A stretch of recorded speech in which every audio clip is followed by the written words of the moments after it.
Sotka sme sa tak šupli okolo sebia se stríčkem Cyrílem. Hubu jak sušenú trnku, reku, vítam vás. Čo, vítaj, Vašku. Reku, co je vám? Ale nic. Došel som včera tak neskorej z toho Silvestra dom. No reku, vidím to po vás.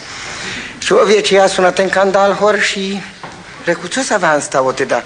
Však nepovídáte ani tak, ani tak. Co ti, človeče, však víš, jak to bývá. Gate jsem měl vyzuté už venku, pod pažu, boty v hrsti, pěkně jsem to na gánku všecko složil, povedám tak, Cyrýlku, a včil nastane 5 důležitých kroků. Povedám, jakých? No, co jakých? To mám vyměrané z gánku až po duchnu, 5 kroků. A i s tím posledním obkráčacím krokem. Povedal jsem si, jenom studené nohy k ní nepchat. Tak jsem hodil zpátečku. Jsem sa bral pospátky. Vašku, ani to nebylo dobré. Zapomněl jsem za první aj ty kroky počítat. Za druhé byla tam ještě mucholapka, potvora, ještě to dobré lepí. Akorát se mě tak nelepu a presti fúsa, tak jsem ju kmásal, víš, tak mě to nos ohrňalo. Fíksnul do kúta. Povedajú mě, Vašku, čekal jsem, co bude. Ale stará púkava, že...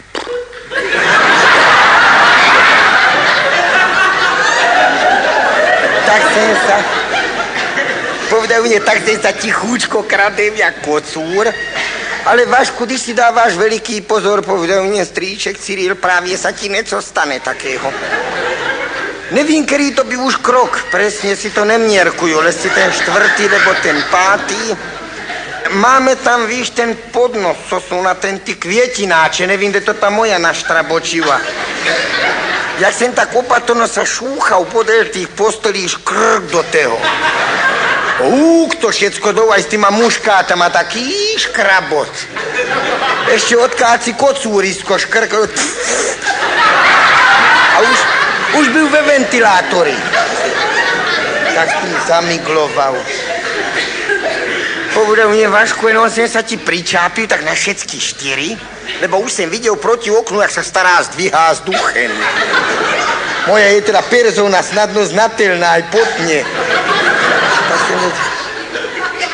Tak to týma očiskama též rentgénovou, jak když autogénem pálí. Ale já jsem čučal, jenom jsem zostal tak na všetkých 4 tak pričápený a neříkal jsem nic. Povedám však, jak si to, Cyríle, dopadne. Aj tak dobre, že jsem byl ticho. Mojej, víš, už tak dobre zrak nesúží. Tak si to v tej nesplétla. Jenom jsem čul, jak jsem tak uši nadrliv. Ona myslela, že to náš pes. Jenom jsem čul, že pozorku, poď sem ty hodný psíčku, co tam děláš za škrabot? S tím kocúrem. Viackrát ťa prez noc v izbě nenechám. Poď sem, na. Tak zviesila ruku z postele. Tak zaťapkala. Povedal mě, Vašku, já jsem dopadl. Já jsem potom musel, aby to nepoznala, tak tichúčko jsem dolezl po 4 až posteli a než usnula, tak půl hodiny jsem jí lízal ruku.